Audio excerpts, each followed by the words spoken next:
Java Kunjabi Adi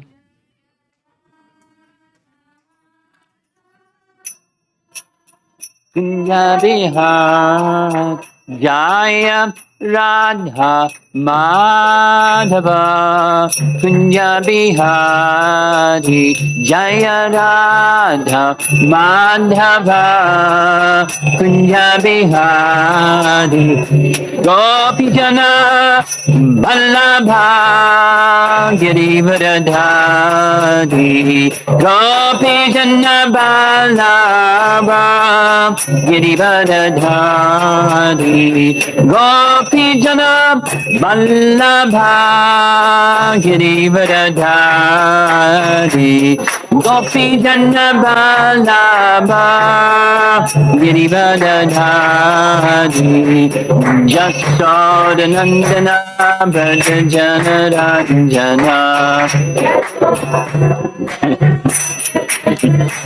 Jasodanandana Brajajana Ranjana Jasodanandana Brajajana Ranjana Yamuna Tira Vanam Chadri Vanacha Yamana Tira Vanachadi Yamana Tira Vanacha Jaya Radha Madhava Kunjabi Hadi Madhava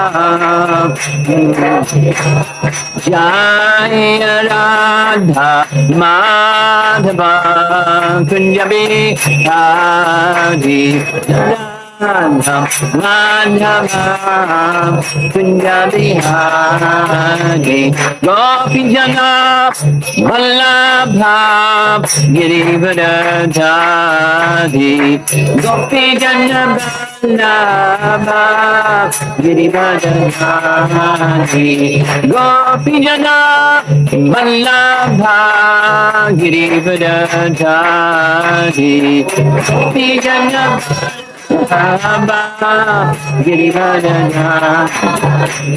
Jasodanandana Brajajana Ranjana Jasodanandana Brajajana Ranjana Nandana Brajajana Ranjana Yamuna Tira Vanam Chadri Yamana Tira Vanam Chadri Jaya Radha Madhava Kunjabi Hadi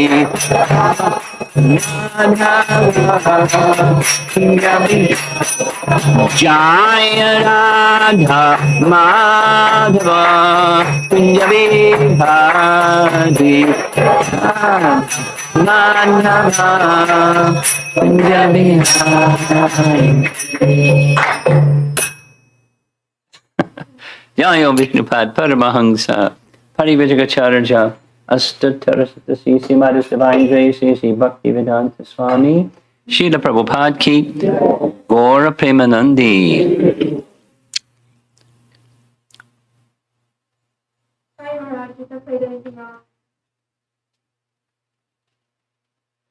I've experienced worse. How come your mask looks so much like his mask? Okay. What's the picture? I'll use your son. What's the picture?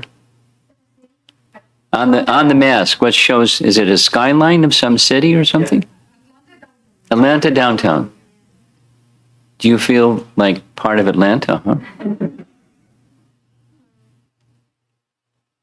Better than some things people show on the front of their mask. Okay. Now, you selected this topic, yes? Jai Kumar? This topic is very important. Who selected the topic? You just assigned it. Okay. Okay. What I had I found that by asking the question, why did the host select the topic, it tells me something about how to address the host through the medium of the topic. That's why I asked the question. But you didn't even select the topic. But it's a nice topic.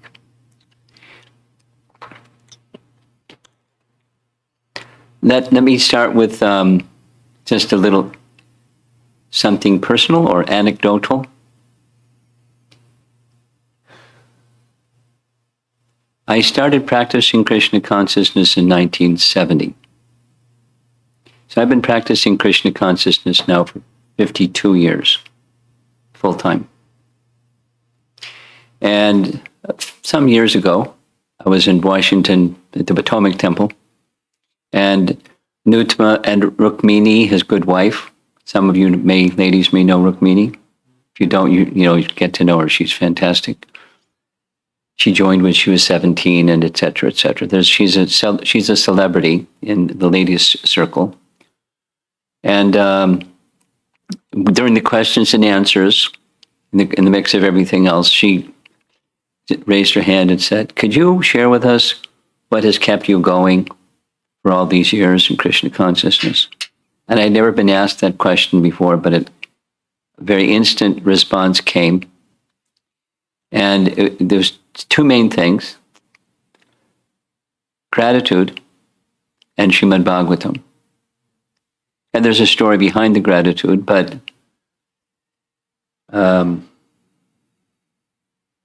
how can I ever say, okay, I've paid back my debt of gratitude to Prabhupada? It's done. It's a lifelong, because what I genuinely feel that I received was a rescue. And it's a nice story, but Prabhupada risked his life, literally, not just figuratively, but literally risked his life to fulfill the order of his spiritual master. And, the recipients of that kindness that he was extending were people that he didn't even know. He risked his life for people he didn't even know, and I was one of them. This kind of bouncing around entity, not knowing that I didn't even, I knew that I didn't know, but not knowing how I would find out. And anyway, my life changed from meeting Prabhupada at the university that I was attending, and I didn't even know what was going on when that happened either. So, life-changing event, the association of a pure devotee, and 52 years later, there's a deep sense of gratitude, and that keeps me going.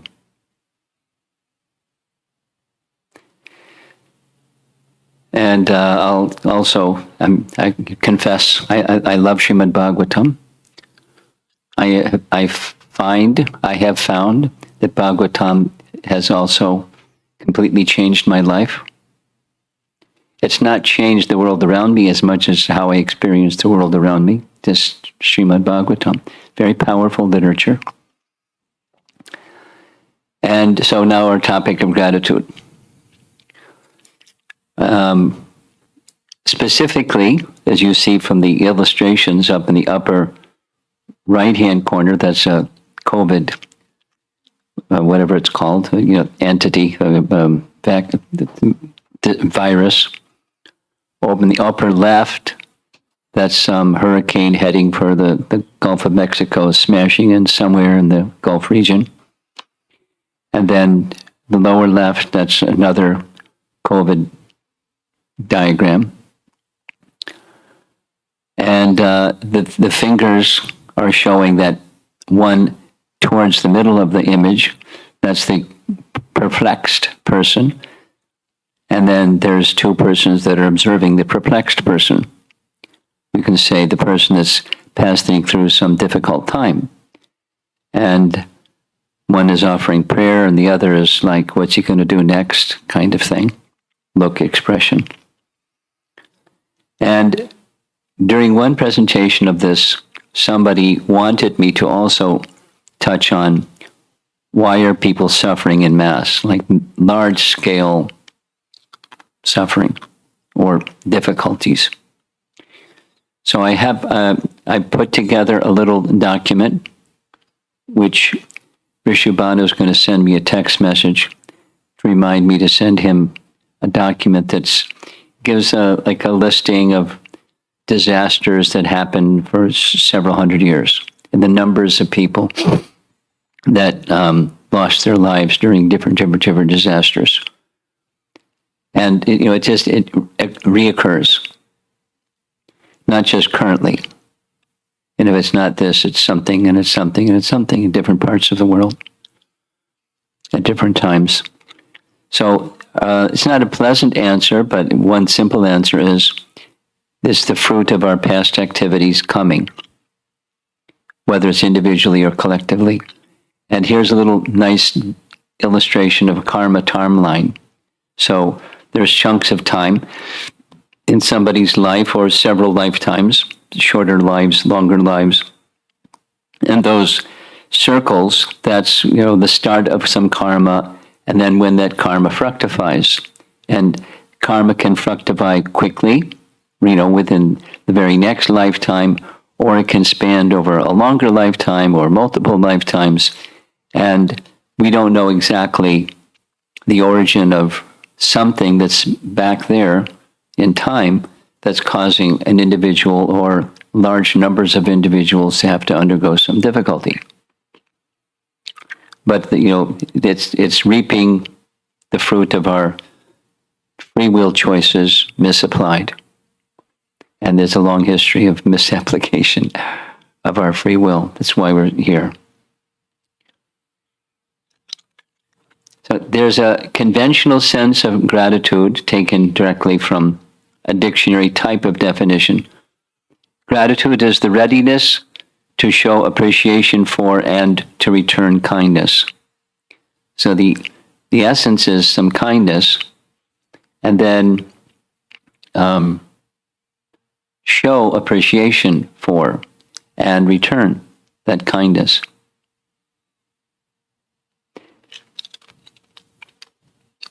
And to teach, this is a parenting comment, to teach a child, internationally, it's very observable, even though I don't know the languages in some of the places I go. Parents teach their children to say please and thank you. And it's a whole other thing as a parent to teach a child gratitude. How do you teach gratitude? You can teach a behavior. How do you teach a sense of having received kindness and wanting to express the appreciation for and return kindness? That's a parenting assignment for you that have children. Here's a scriptural definition of kindness. Well, you'll see this word several times. Krita. One of the meanings is favor. And acknowledging that you've received a favor is kritagya, or gratitude. It's not just cognitive, it's affective, a feeling of gratitude for something received, or a favor of kindness that's been extended. And in Shastra, Rupa Goswami gives this definition of great gratitude. A grateful person is one who acknowledges others who have done service. And here's the Sanskrit. Here's the verse from Bhakti Rasamrita Sindhu. Kritagya syad abhigyoya krita sevadi karmana. A grateful person is one who acknowledges others who have done service. Now, when you acknowledge at a heart level, not just say thank you, but at a heart level, then you want to affectively express it and effectively do something that acknowledges and gives back out of kindness, out of gratitude for what has been received. The same word, krita, has another part. Krita gya means ungrateful. And ungrateful, it's the opposite. It's very bad. We'll see from scripture what it says about being ungrateful and how it's real bad. Here's the real good.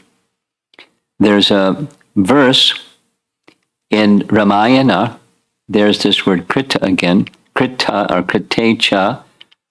Prapti kartavyam esha dharma sanatana. And the meaning is one should acknowledge a favor and try to pay it back. This is Sanatan Dharma. Cool. And the context is, as you see in the painting here. Who knows amongst our three young people here? Do you know who what's the name? Who is flying in the air over here? Any one of you three children? Who is it? Go ahead. Hanuman. And what is that? There's a mountain in front of him. And what's the name of the mountain? You know the name? Mainaka. Very good. Very good. You like Ramayana, huh? Okay. So as you know, Hanuman's leaping to go to Lanka to find Sita. And there were three experiences on the way that seemed to detain him. The first one was a friendly one. The other two weren't friendly. So Mainaka rose from the sea out of gratitude.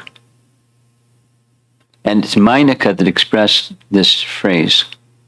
But why did Mainaka arise from the sea? And there's two parts, gratitude and gratitude.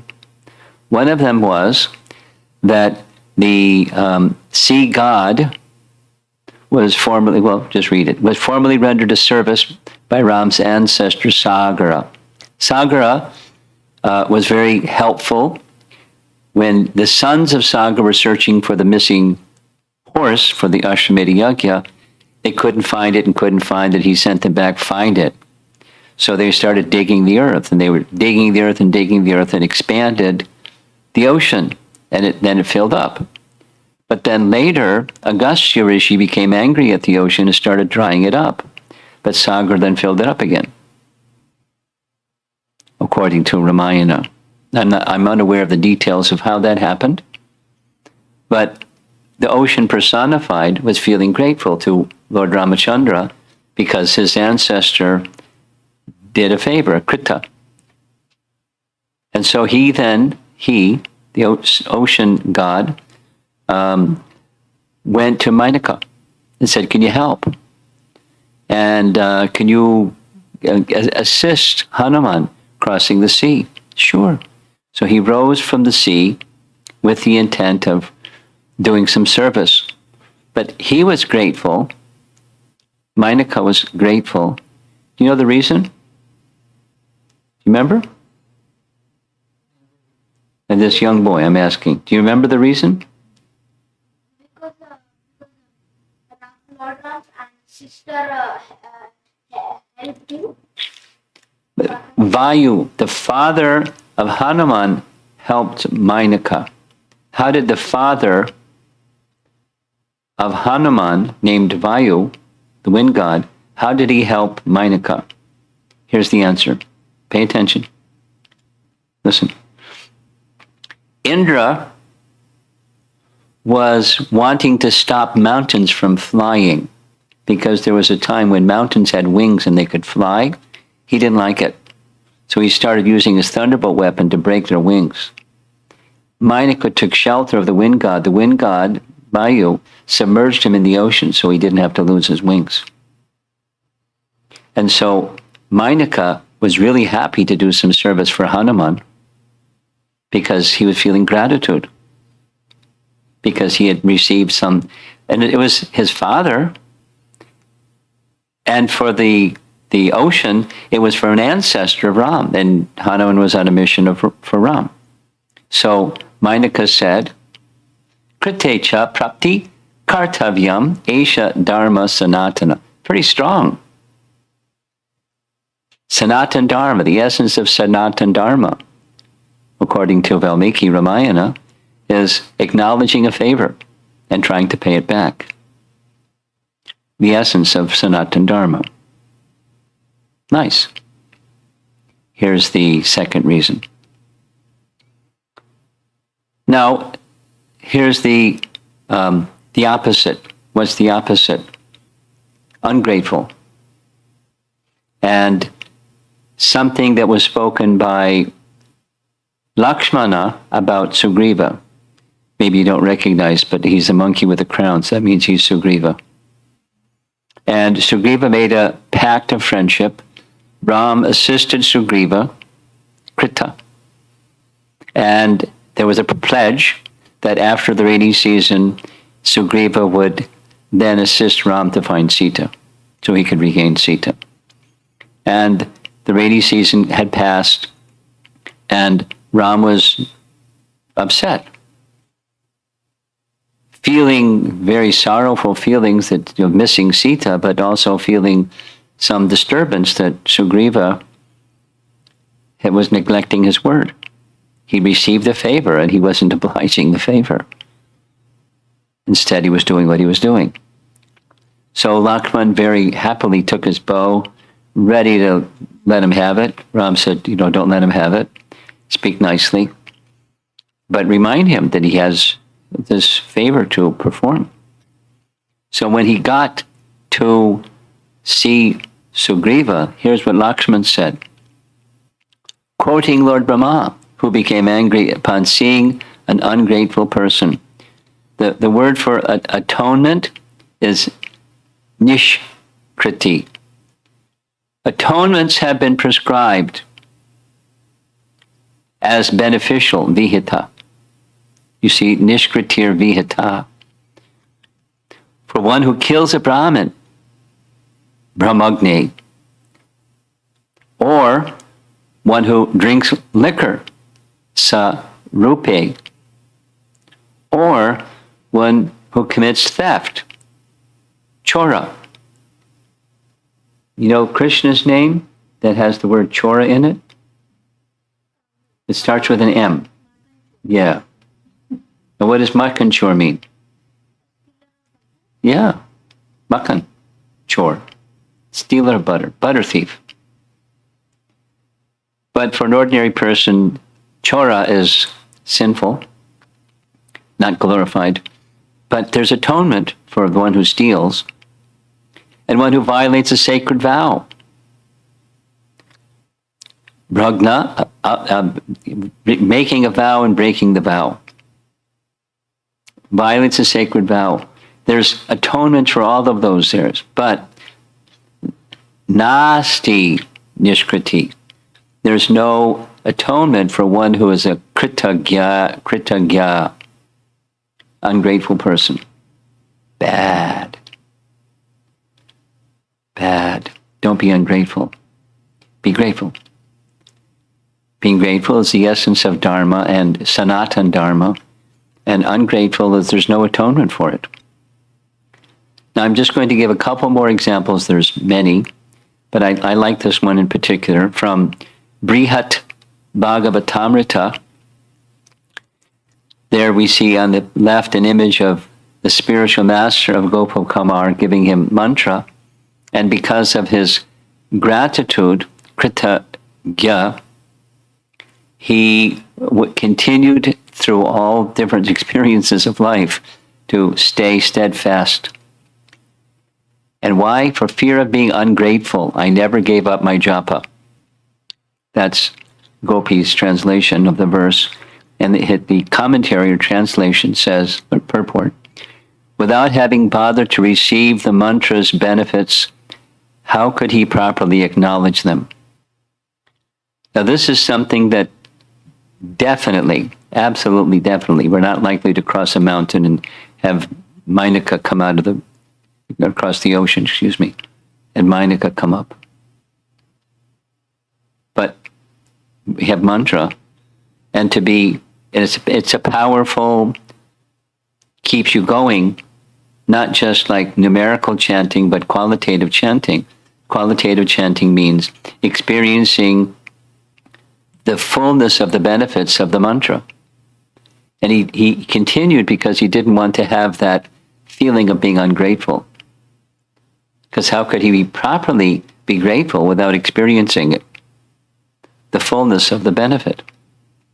So the verse, the Sanskrit in the verse is akrita gya, or akrita gyatva, being ungrateful. Here's a couple things that Prabhupada said about gratitude. Gratitude is to see beyond the immediate circumstance that comes upon us. So that's specific to during difficult times. That's maybe a good times or a bad time. Pleasant, Bhagavad Gita. The duality of this world is like that sometimes. Matra sparshas kaunteya sitoshna sukha dukkada. This is the place of duality. And so what's behind the duality?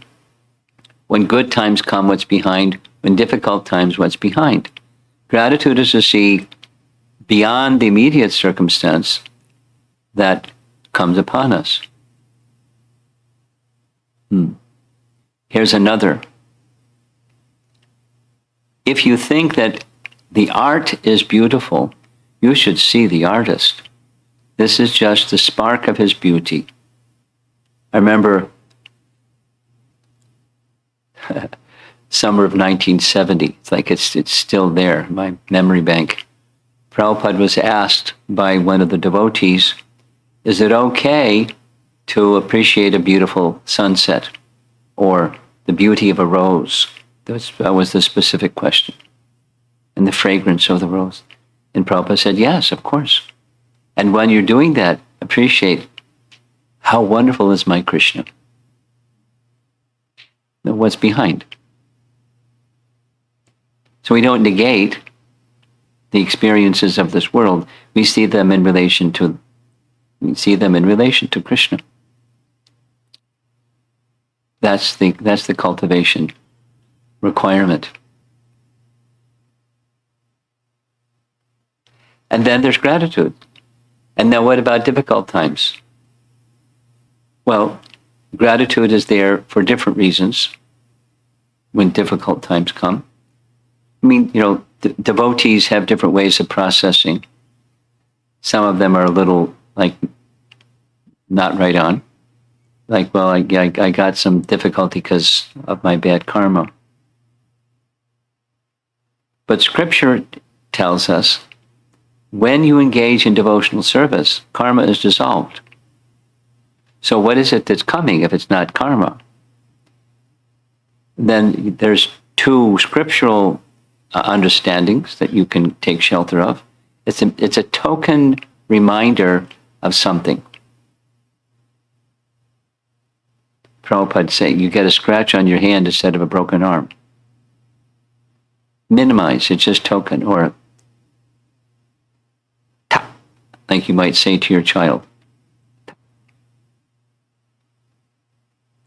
I was sitting in someone's home. It's in Nitai Gursundar's home. And I was on the floor like this with a projector on the wall, and there was a power strip, and a young boy was curious about the power strip. So he started reaching for the power strip. And he just was watching, because uh-oh. And the mother just held her finger up and went like this. And he put his hand back. And I thought, wow. Because many children, if you do that, you'll go for it. But he was, the affection. It was very clear. There's such affection between the child and the mother that with trust, she just does like that, and that was it. Awesome. So things may happen because we're being inattentive to because we don't know what's what, and we do things that are foolish, and so we get some consequence for things that are foolish. And then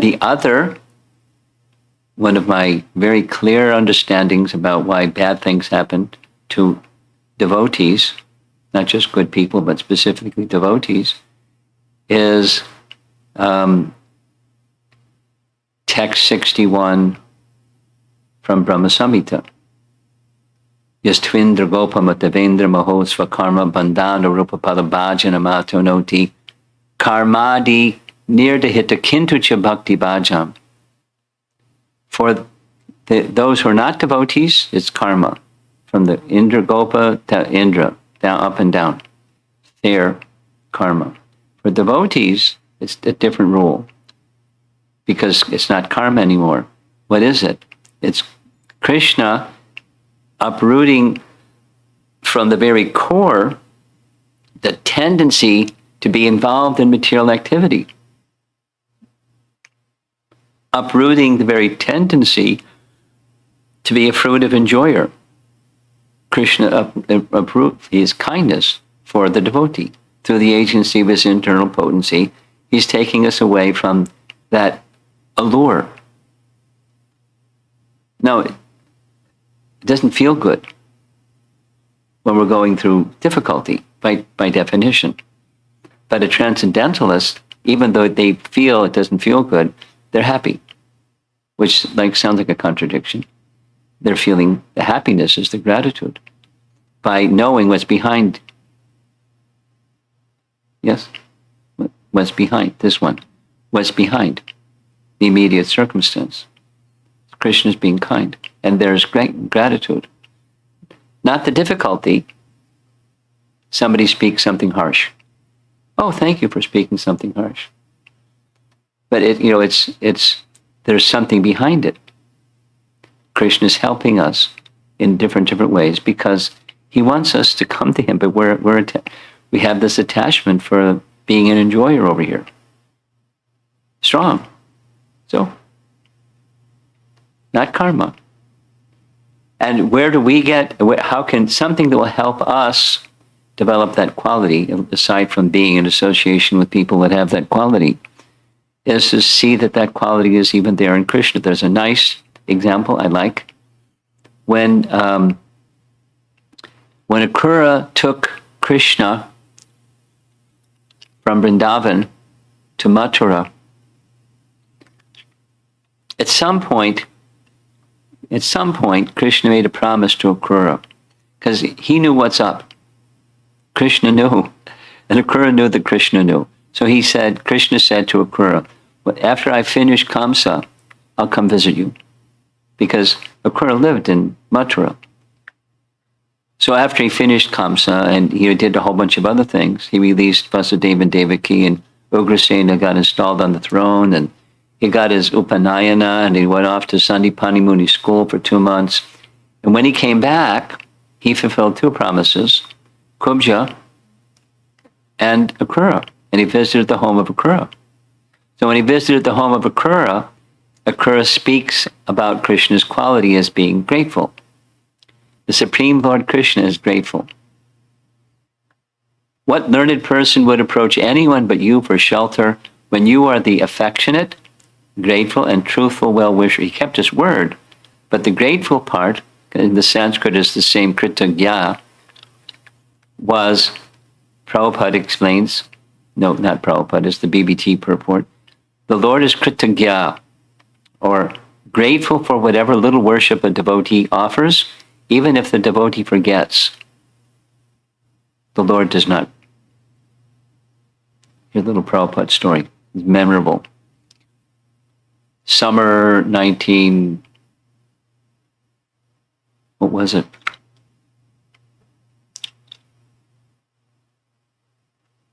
'73, 72 or 73, a little while ago.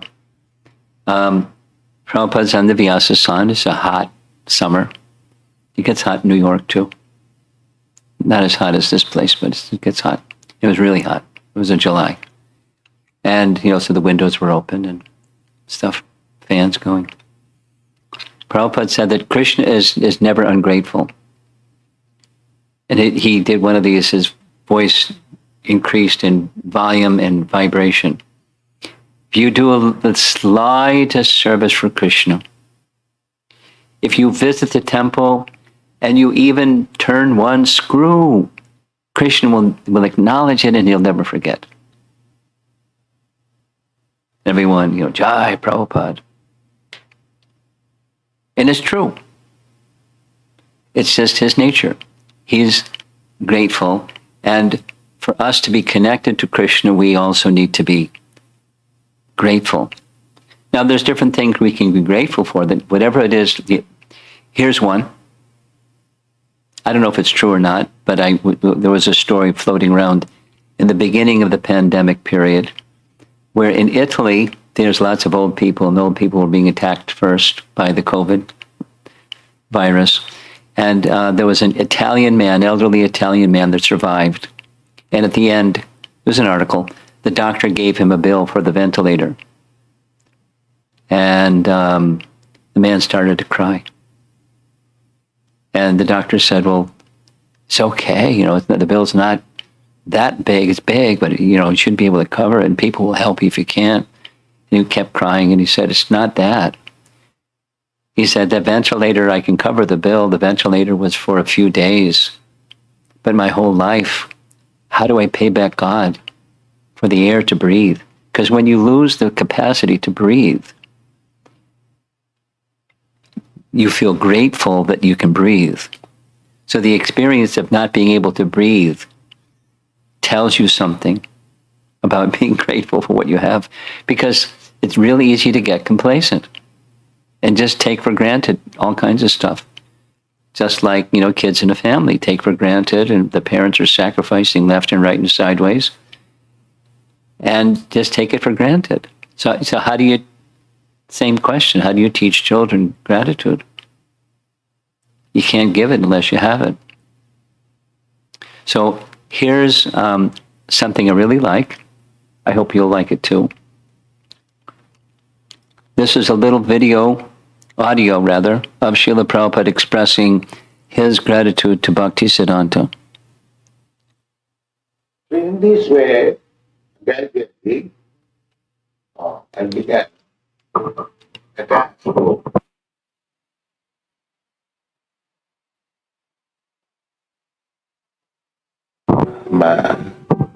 my business also was not going very well.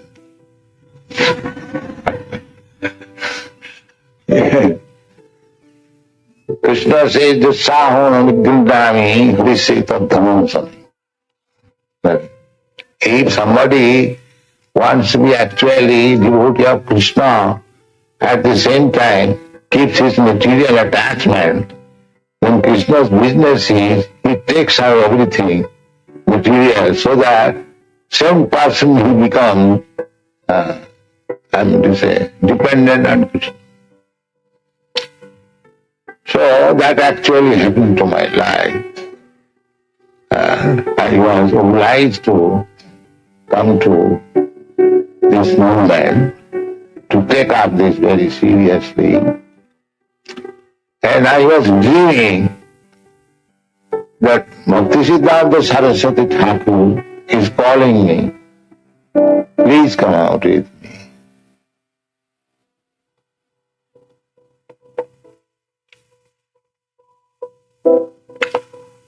So I was sometimes horrified.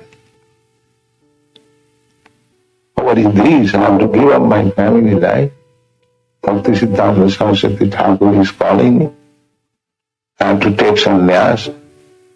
Oh, I was horrified. But I saw several times calling me.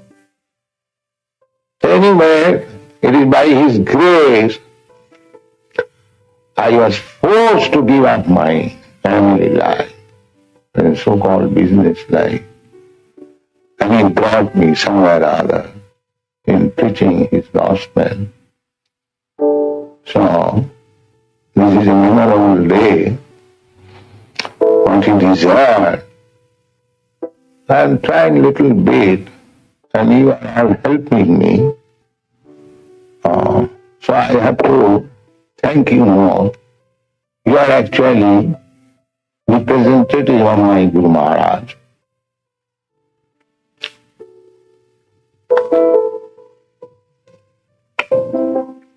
Because you are helping me in executing the order of my Guru Maharaj.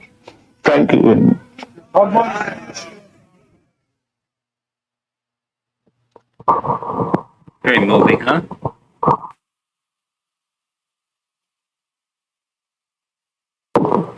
Would break down and cry like that when giving a lecture.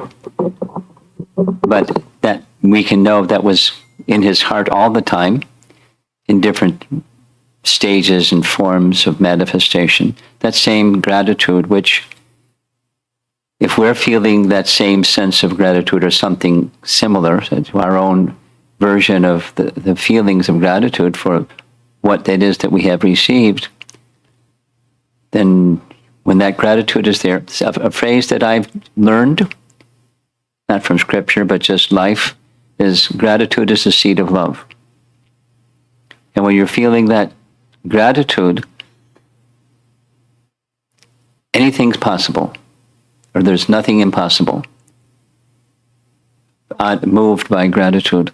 Now, moving along, there's other than transcendental sense or response to dealing with difficult times. And we find ourselves in that zone sometimes. It may look like this, like we can't bear it too much. Or fear, here comes another difficulty, oh no. Or just plain old uncertainty.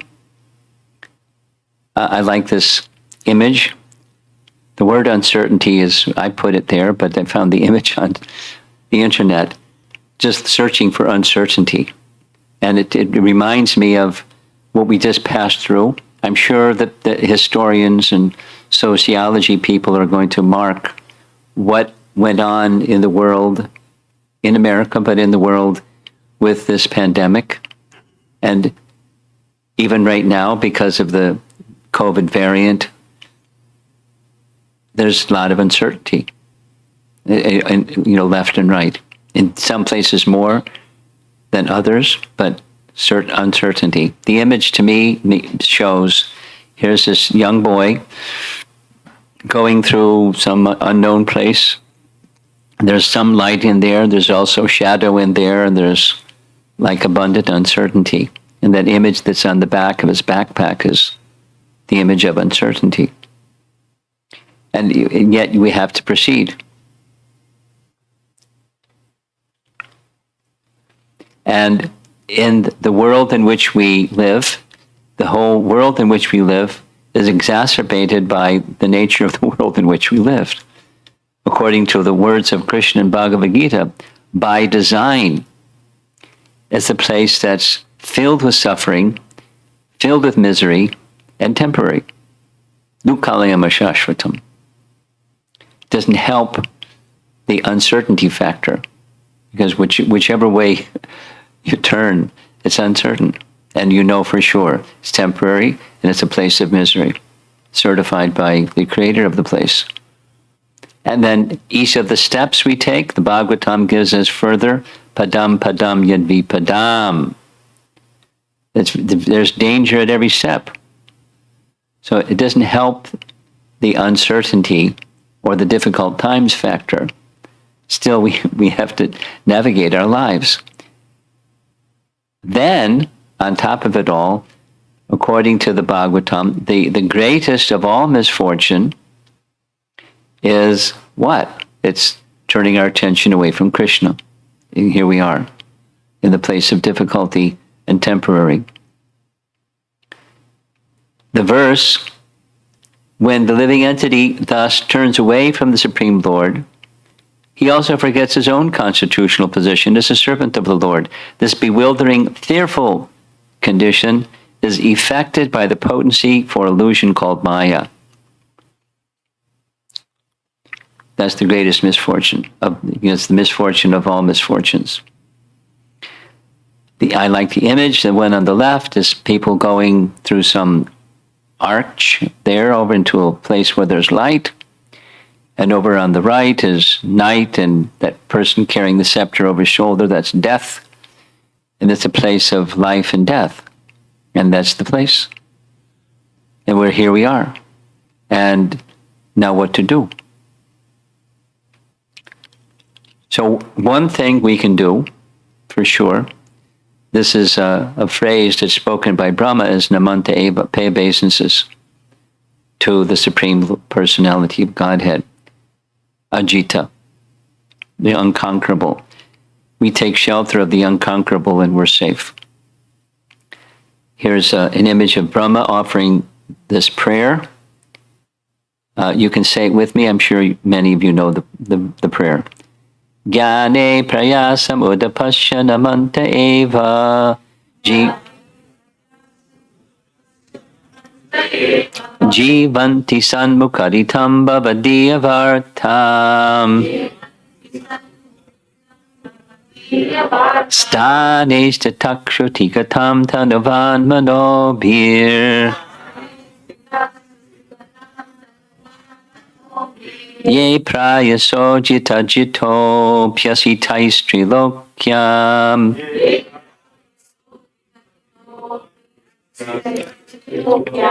So it's color-coded, you'll see from the translation. Those who, even while remaining situated in their established social positions, stanes tatak, throw away the process of speculative knowledge, gyane prayasa udapasya, with their body, mind, and words, tanuvan manobir, offer respect to descriptions of your personality and activities, shruti gatam, dedicating their lives to these narrations, bhavadiyavartan, which are vibrated by you personally and by your pure devotees, San Mukaritam, certainly conquer your lordship, yea, prayaso ajita, although you are otherwise unconquerable by anyone within the three worlds. So this is what to do. It's an important verse. There's many important verses in these prayers of Brahma. This is one of them. It's what to do when and how to maintain a sense of gratitude during difficult times. So Brahma, this is my understanding. Brahma understands, Kajia's made a big boo-boo. I mean, that's just a boo-boo. He made a big offense. He kidnapped the cowherd boys and the calves who Krishna loves very much, and they love Krishna very much, and he kidnapped them. He played a trick on Krishna.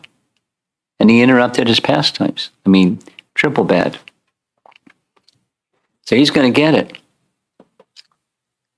He's going to get it. He's going to get a reaction. And now, here, the difficult time is about to happen. So what does he do when he knows it's coming? He's taking shelter of what we're to take shelter of, whether there's a difficult time or not a difficult time, or somewhere in between, or a mix. And that's the taking shelter of the topics of Krishna, dedicating our lives to these narrations. It appears again and again and again. We're coming into it in the Uddhava Gita section of the Bhagavatam too. Same thing. In so many places, it's the same thing. It's our life, dedicating our lives to these narrations. Well, we carry out our duties and activities of life, and sometimes it's the place of duality, so sometimes it's in sometimes.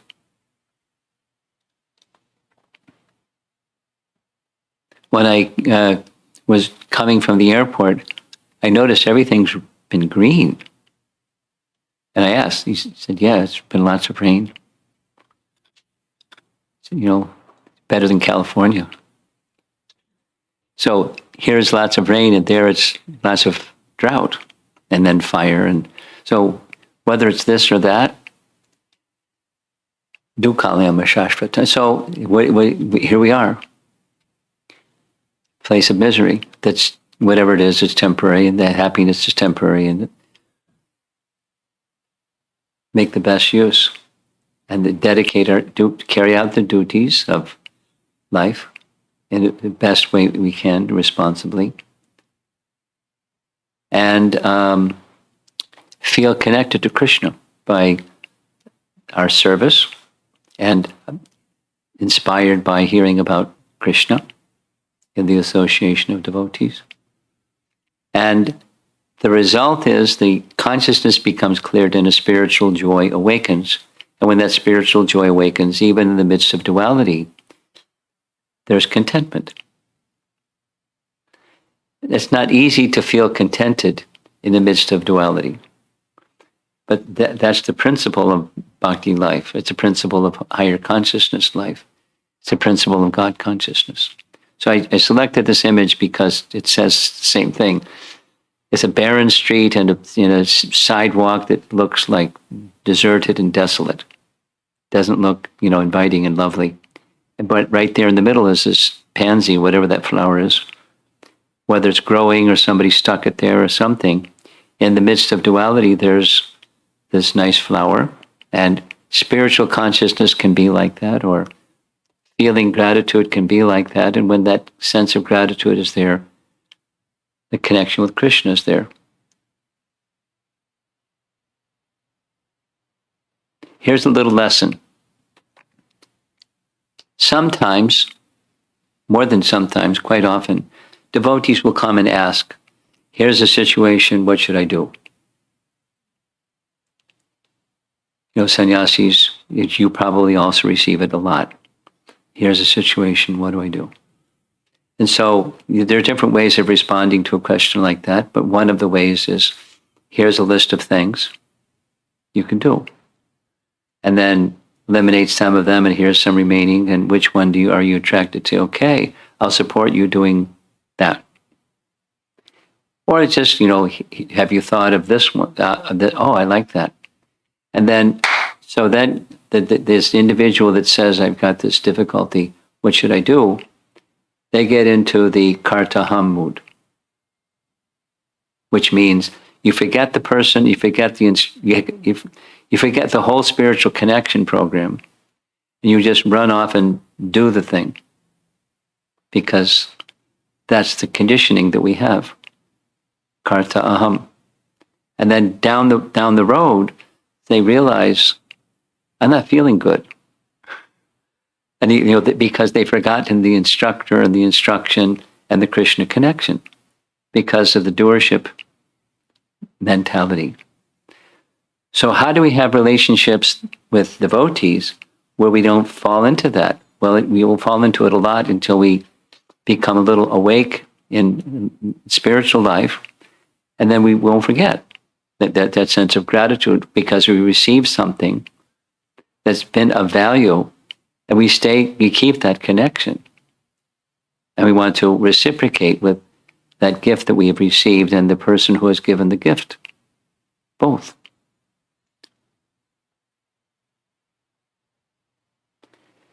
That leads to self-realization. The disconnect from the false ego conception of I'm the doer and I'm the enjoyer of what I do, because that's fruit of activity. You do something to get something. And when you leave that behind, you do something to stay connected to the persons who you want to stay connected with, sadhus and Krishna.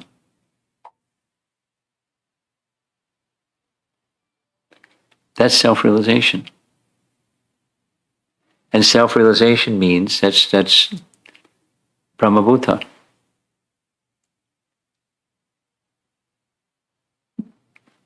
Another little excerpt that I like from that film, the Hare Krishna film that Yadobar and Vishaka did.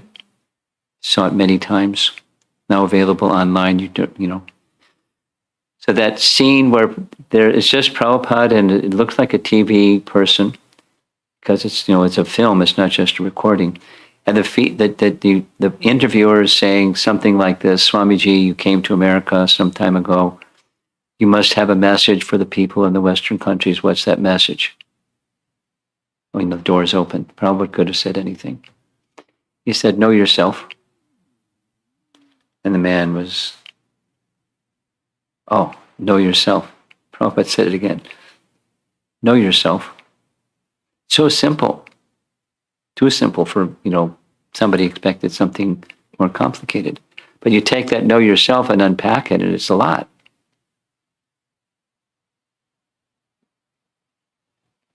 And that know yourself is Brahmabhuta. It's beyond the material conception where you actually know who you are. And according to the verse, that's where bhakti begins. Or it's where pure bhakti begins.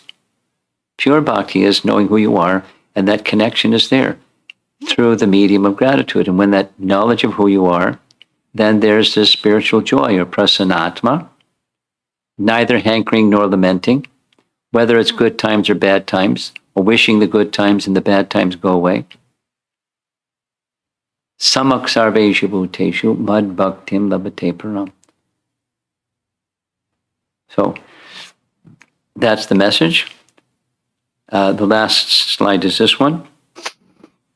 Another image that on the left side, similar to that little boy walking through the forest of uncertainty. This is a lady walking through a similar forest of uncertainty, rays of light. There's some light and there's some shadow and a lot of uncertainty, but moving forward anyways, and accompanying you always is the holy name.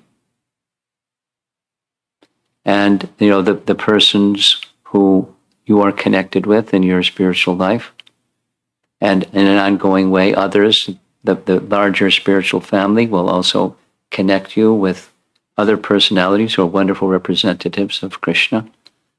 And you're not alone, even it's a place of uncertainty.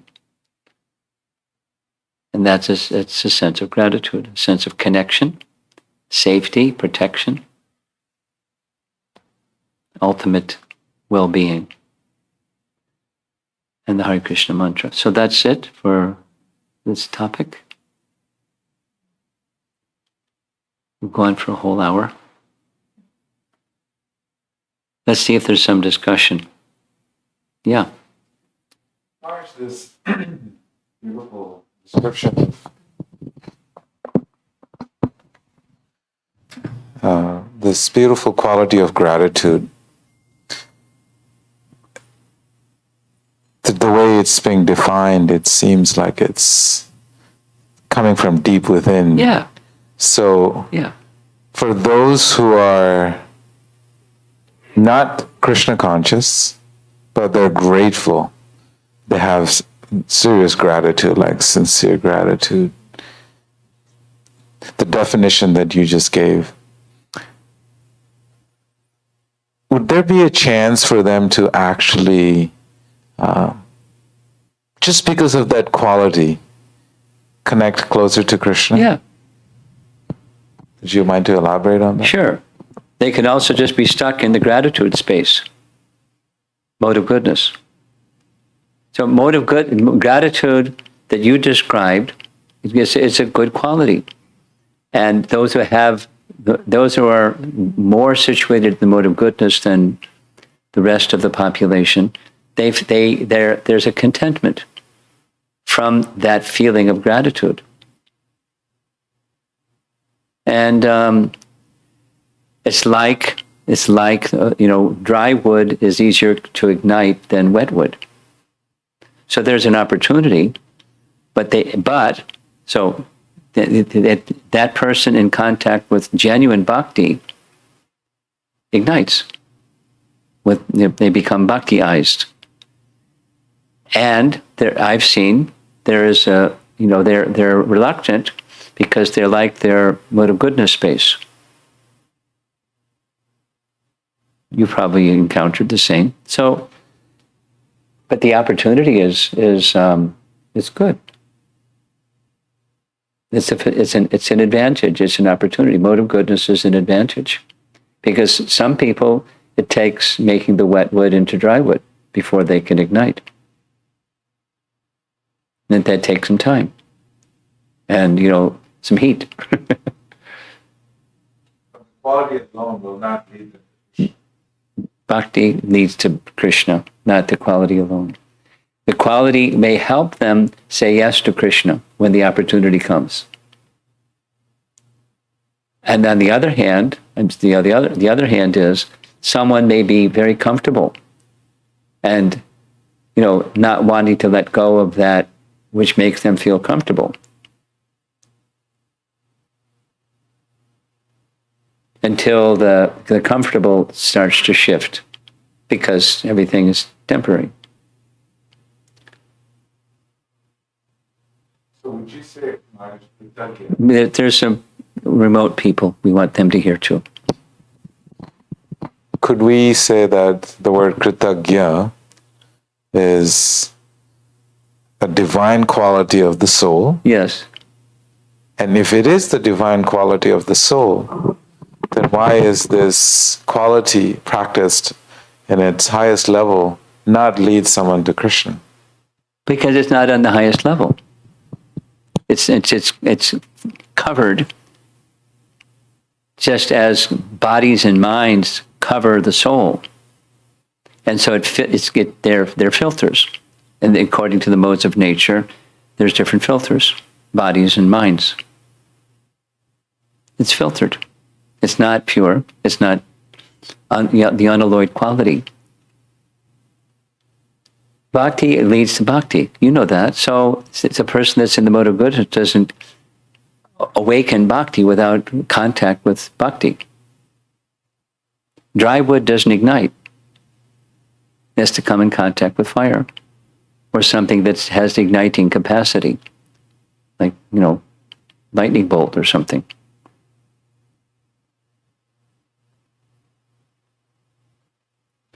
Also, if you don't mind. I don't mind, but the people online might mind. You did mention that kritagya is the sanatan dharma of the soul, Yeah. of the jivatma. Yeah, isn't that nice? So if yes, I love it. But if the jivatma is operating on his level of sanatan dharma, But it's not Sanatan. It's unsteady. It's occasional. Using Bhakti Vinod's term, it's nimitta. It's occasional, circumstantial. The circumstantial is a reflection of the real.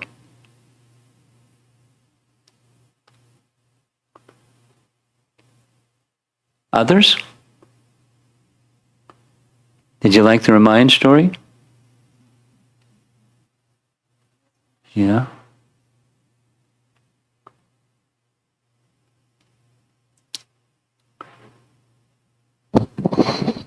Hare Krishna Maharaj. So, Maharaj, how do we identify somebody who's doing a favor to us, which is good for us and not for exploiting us? Not for? Exploiting us. Because many times it happens that they do a favor to exploit us in future because we are being grateful. They think, okay, I can exploit this person. So do we need to be grateful to those people or those favors? What do you think? It's difficult to identify unless we at least encounter one, then we become wise and okay, he's trying to exploit, and then become wise and we don't do that next time. But at least Your answer, I want to hear your answer to your question. Not analyze the dynamic. I got the dynamic. I'd like to hear your thoughts on responding to your question. My thing is that I keep doing gratitude and I get cheated many times. So I'm not able to identify when that happens, whether the favor is for helping me or for exploiting me in future. I don't get an answer. Are you saying do good anyways, even if someone is going to exploit the fact that you're doing good anyways? Yeah, that's what happens with me. Okay, but so I got that. What should you do in that circumstance? Should you stop being good because people may exploit your goodness? I would. So that's what your question is. Yeah. Okay. You're going to send me a reminder to send to you. Get your phone out. That there's a little something that Mother Teresa put on her wall that was provided to me by Mantrini. Mantrini is the good wife of Tamahar, who in marriage counseling help people stay within their marriage by reading what Mother Teresa wrote. So what Mother Teresa wrote is, when you do something of kindness to others, people may take advantage. Do kindness anyways. You establish something very, very wonderful and worthy. In one day, someone can destroy it. Do something wonderful and worthy anyways, etc., etc. And the bottom line is, in the end, it's between you and God anyways. So the relationship is between you and Krishna, and it's something you may take into consideration the consequences of if I do some kindness and someone's going to try to exploit me or exploit that kindness. You take that into consideration. But don't stop being kind. You may recalibrate it or reconfigure it, but don't stop that quality. And, invest in other relationships where they're not exploitative as much. But, the reciprocal, that's natural. I mean, the question you just asked is something somebody else asked last time I presented this. And it's a family member that's taking advantage of them. In this case, I know what the story is. Be kind anyways. And, don't continue to serve in a way that's appropriate for that person. The service may become less direct, but don't give up the service mood. There's a spirit soul that has this particular mode of nature and this karmic tendency, and you acknowledge it. Now, what's the best way to serve them? You may, it's going to look different than the way that it looked like before, but don't abandon pleasing Krishna by being of service to others. According to your capacity and according to the intelligence that Krishna gives, and the resources and the creative ways, but don't leave behind that mood of service. Then you're getting sucked into the illusory energy by giving up the mood of service to Krishna and Krishna's parts and parcels. Let the service look different, but don't leave that mood of service.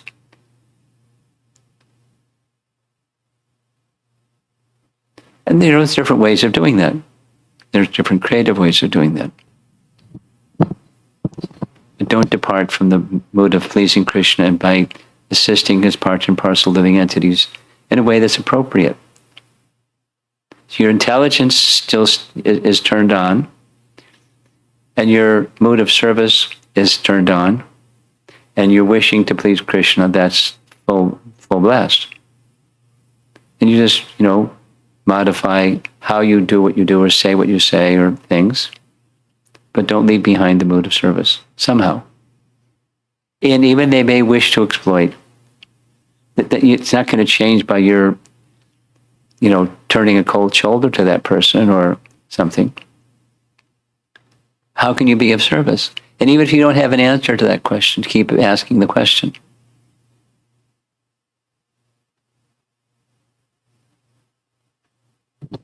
Thank you, Maharaj. Because each of us have stuff, meaning, our material baggage. And Krishna is helping relieve us of that material baggage. And this person or our persons, if it often happens to you, what's the lesson? What does Krishna want from you? So keep asking that question. But don't leave behind the mood of service. and being in the mood of service, being kind in a way that's appropriate for the person and the time, place, circumstance. Krishna will give you that intelligence.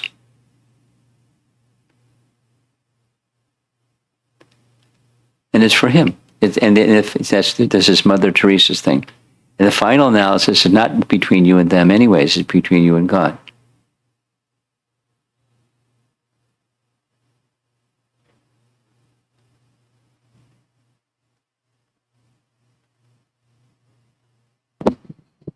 Hare Krishna Maharaj.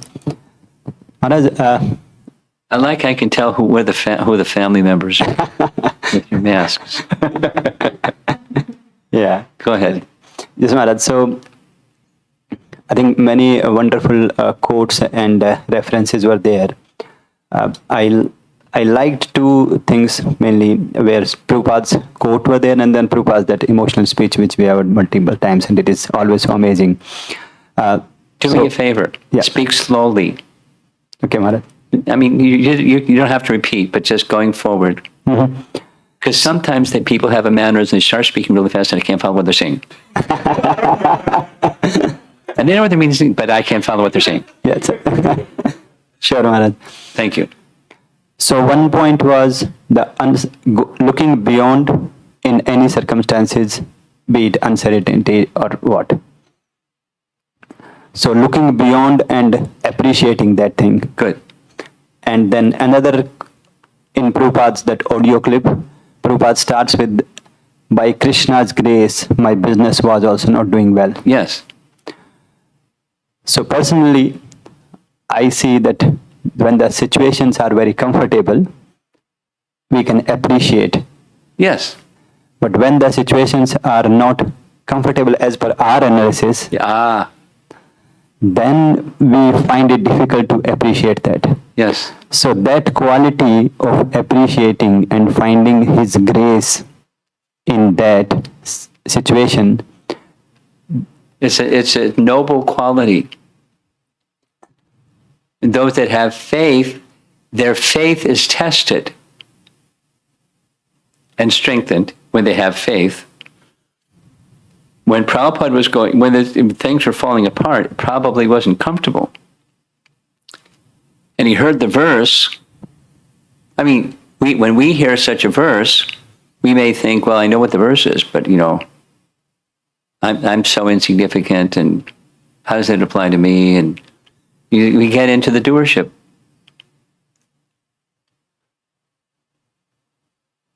And blaming and agonizing and etc.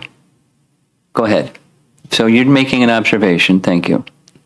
So Maharaj, as you mentioned, the noble quality. So is this the noble quality is something which we are born with, or how do we develop? Is it developed by continuously practicing bhakti? Your question is a little bit like Vedasar's question, coming from a different place. Mm-hmm. It's natural. Just as gratitude is natural for those that are in the mode of goodness. Being noble is, abide by the truth. That's the mode of goodness. Mm-hmm. And that's noble. Whatever, you just abide by the truth. We just covered it this morning in the Uddhava Gita section, where the strength of a devotee is derived from the truth. That's noble. Now, your question was, is it intrinsic, or do we learn it, or it awakens and you cultivate it, both. Okay. And the key, the cultivate it is for the pleasure of Krishna. And if you don't cultivate it for the pleasure of Krishna, good luck. Because it's going to be cosmetic. Now you see it, now you don't. Now there's gratitude, and now, and now there's not. Now there's abiding by the truth and taking strength from the truth, and now there's not. The modes are moving, and it's unapadi. It's not who we are. It's like who we are, but it's not who we are. Mm-hmm. So It's both you cultivate for the purpose of pleasing Krishna, and it's of the soul. And as bhakti matures, it's irrevocable. It doesn't change.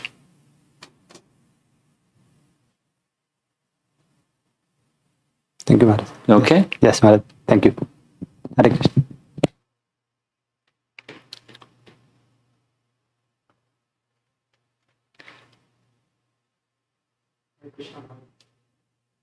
I had an experience. Send the button. An experience just about a short time back. I was talking to someone at my workplace. I wasn't there, but we were talking virtually, and we just happened to be discussing this whole pandemic. And I mentioned that I was grateful for it, and they couldn't understand why I was grateful for it, because there's so many people dying, and life is so difficult and all. But I've always been taught that everything's an opportunity. We get to take more shelter of Krishna. I couldn't explain it to them. Could you help me with that? Well, it takes depth of going back to what we just heard the previous comment. It takes seeing what's behind it. Now, besides, people have been sinful and they're getting what sinfulness reaps. But take a few 10 steps back, and the lesson is this is a bad bargain. Dukalayama shashvatam. It's the nature of the place. It's not a fit place for a gentleman. It's not nice. Yeah, it's not nice. So why is it not nice? And, is there an option? It's helping people consider options when it's not nice. They turn to God. And then when it gets nice, the complacency again.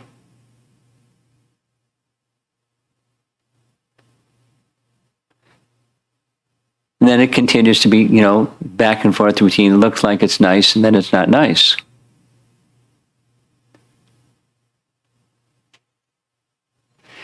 It's at a deeper level, people have a relationship with God, but they forget because of the influence of Maya. That's the greatest misfortune.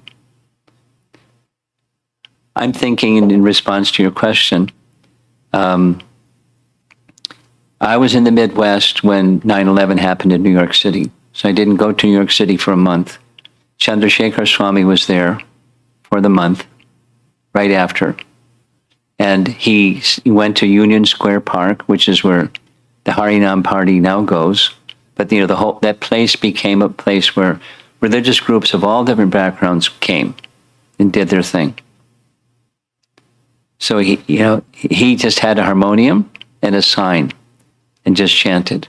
Didn't say anything. The sign said, if you want pastoral counseling, go to 26 2nd Avenue between this hour, that hour, and some people would come. But it became like a hangout. So he told me that during that month, right after, people got really spiritual. Like, when it came to crossing the sidewalk, they stopped when it said stop. New Yorkers don't stop when it says stop. They're inching out into, when they can go, they go. And each corner, on the 4 corners, there's a little place where they set up a little shrine where the different religions set up something, some flowers and some thises and some that's, and would say prayers before they crossed the street and got to the other side. I mean, people just got really aware of the fragile position they're in, that we're not impenetrable. We're not the New York City bubble. Anything could happen at any time, so I better turn to God. And people became very God conscious for a little while, and then didn't last too long.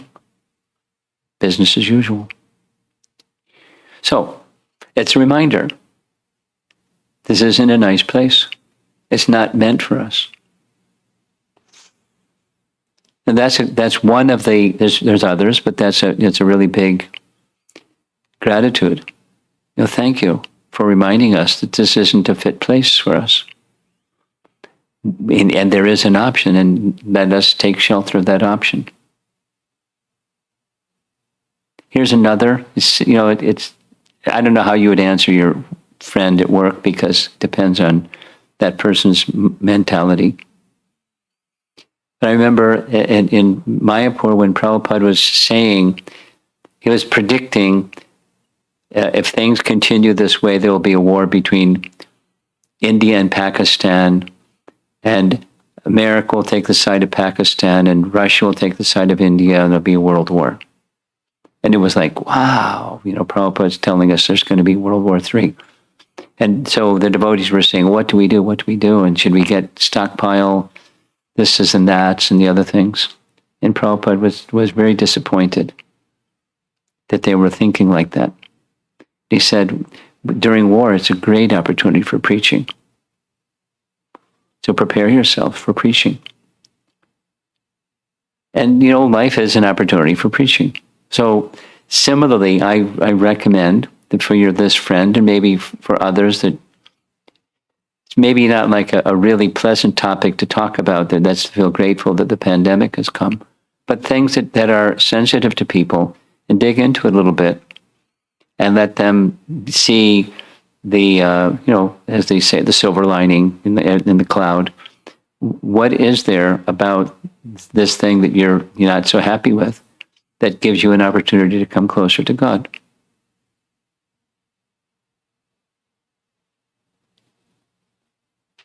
Customize for the person.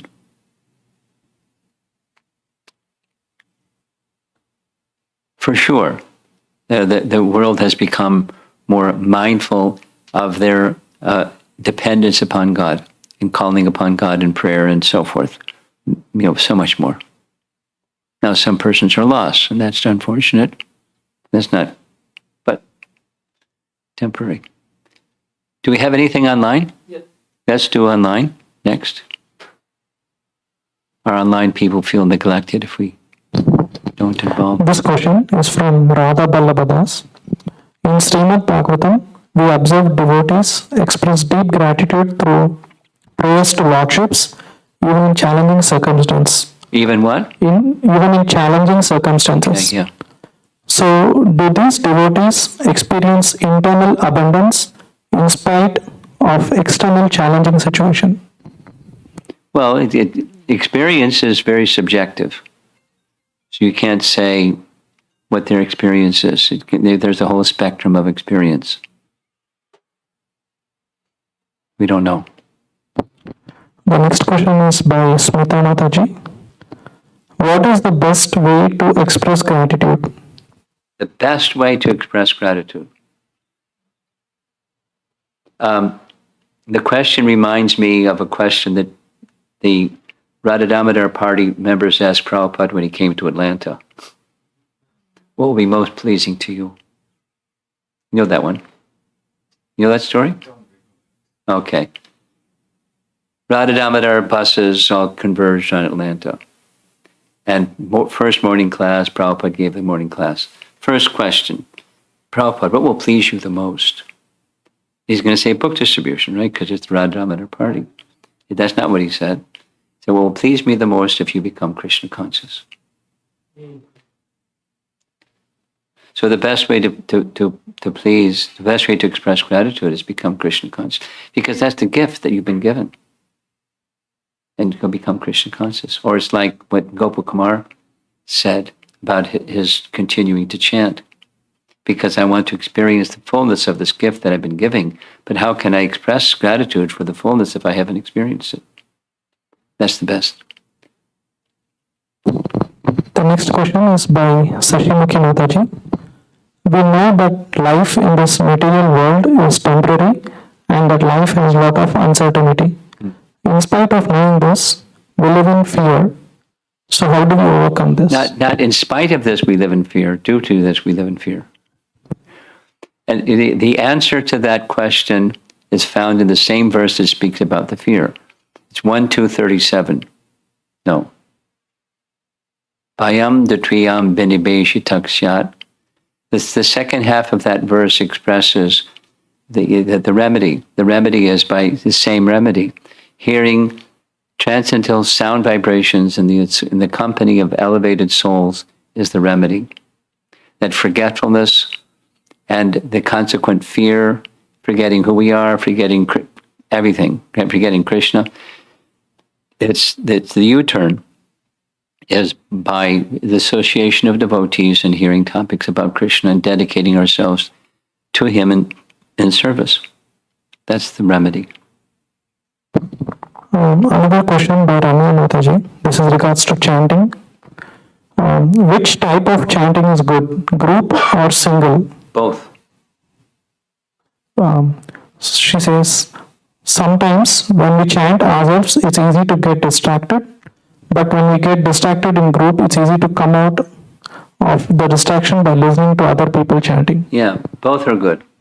Supposing you're in a situation where you don't have groups and then you fall apart. Both are good.